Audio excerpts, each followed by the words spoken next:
Bonjour mes petits papoutes. Des questions qui reviennent fréquemment dans mon bureau en tant que chiropraticien, ce sont des questions entourant la tendinite, la bursite et la capsulite. Ça tombe bien parce qu'aujourd'hui on va répondre à toutes vos questions. Oh my God!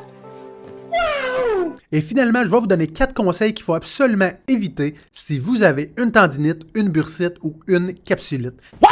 Let's go, on part!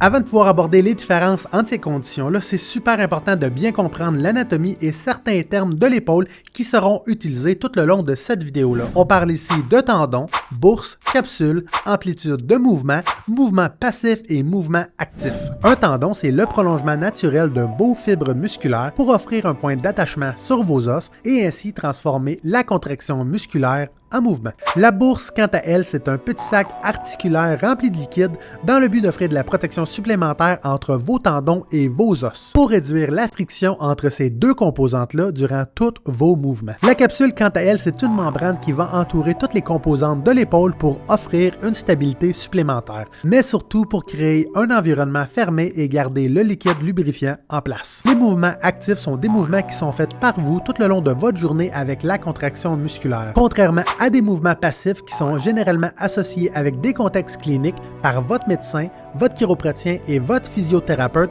dans un objectif diagnostic. Le professionnel de la santé va faire le mouvement à votre place pour évaluer les composantes qui sont affectées.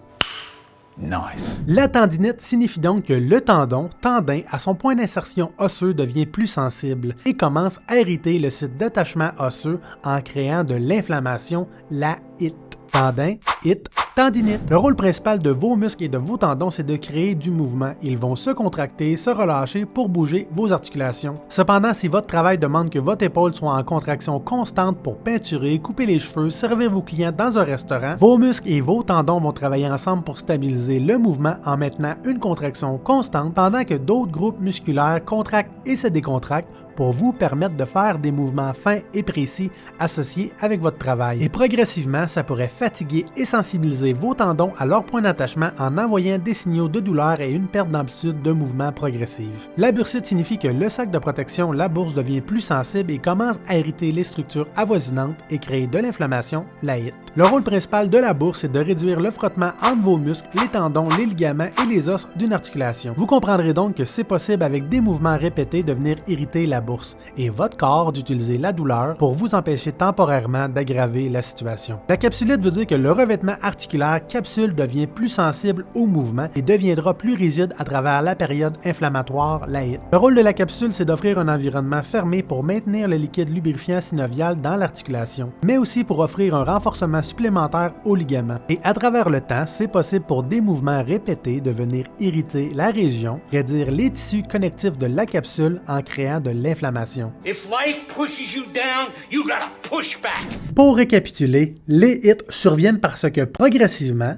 les mouvements répétés vont venir achaler les bourses, les tendons et les capsules articulaires. Progressivement sensibiliser la région en envoyant des signaux d'alarme, en utilisant la douleur, des contractions musculaires et la perte d'amplitude de mouvement. Okay, got it. Les autres facteurs de risque pour ces conditions-là vont être l'âge, généralement de 30 à 65 ans, les historiques de trauma, l'entraînement excessif, les faux mouvements, mouvements rapides, mouvements involontaires de votre épaule, les positions sédentaires prolongées pouvant créer une compression progressive des structures et finalement un historique similaire dans le passé.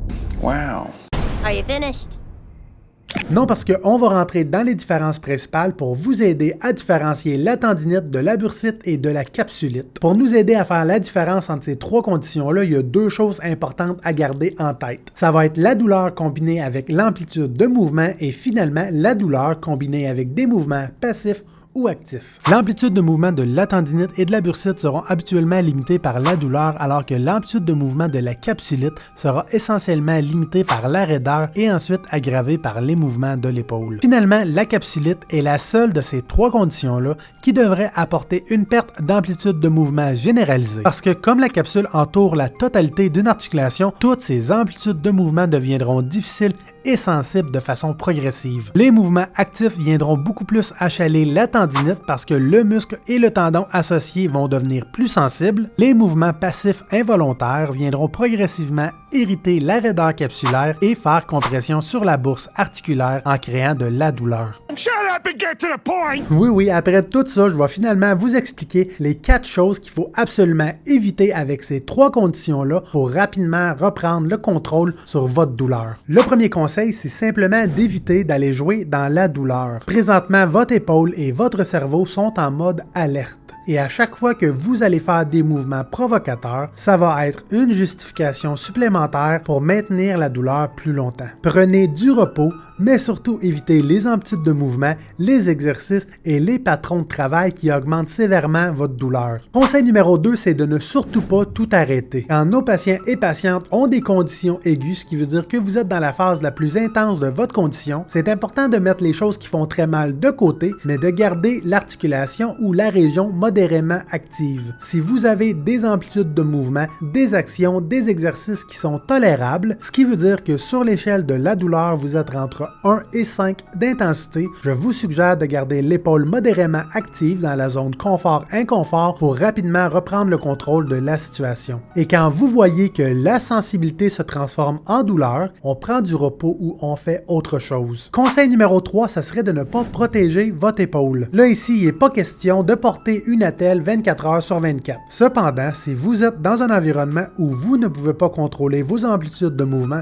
c'est important de porter une attelle. Un exemple, ce serait de porter une attelle quand vous dormez, parce que les mouvements et les positions involontaires au courant de la nuit vont venir agresser votre épaule. Et si vous avez une attelle, vous vous assurez au moins que tout le long de la nuit, l'épaule va être à la même place, ce qui devrait diminuer votre douleur durant le sommeil et vous permettre d'avoir un sommeil plus réparateur. Et finalement, un autre environnement qui pourrait bénéficier d'une attelle, ça serait votre travail. Si votre travail nécessite beaucoup d'amplitude de mouvement ou pourrait causer des mouvements involontaires à votre épaule, ça serait important de porter une attelle pour vous rappeler qu'en ce moment, elle est sensible et éviter de venir jouer dans la douleur. Et à votre réveil et quand vous revenez du travail, c'est important d'enlever l'attelle pour recommencer à bouger dans la zone confort-inconfort. Le dernier conseil, c'est de ne surtout pas avoir peur de votre douleur. Ce qui est intéressant avec la douleur, c'est que vos inquiétudes, vos peurs, vos anxiétés vont venir amplifier les symptômes de douleur et pourraient les faire progresser plus sévèrement à travers le temps. Prenez conscience que la sévérité de vos symptômes n'est pas représentatif du dommage causé. Il existe beaucoup de conditions neuromusculosquelettiques qui vont amener des douleurs intenses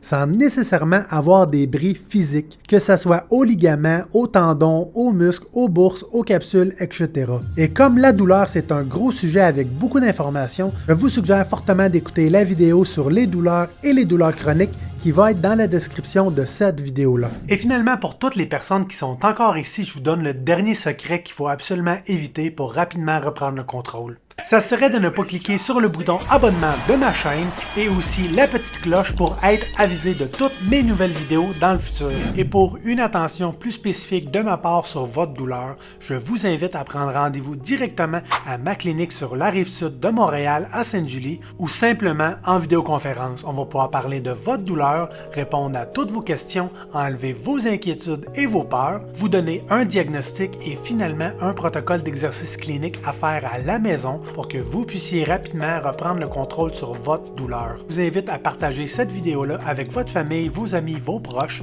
pour que vous aussi puissiez être le vent de changement dans la vie de quelqu'un d'autre. Parce qu'une personne informée, c'est une personne en contrôle de sa santé. Chiropratien, out.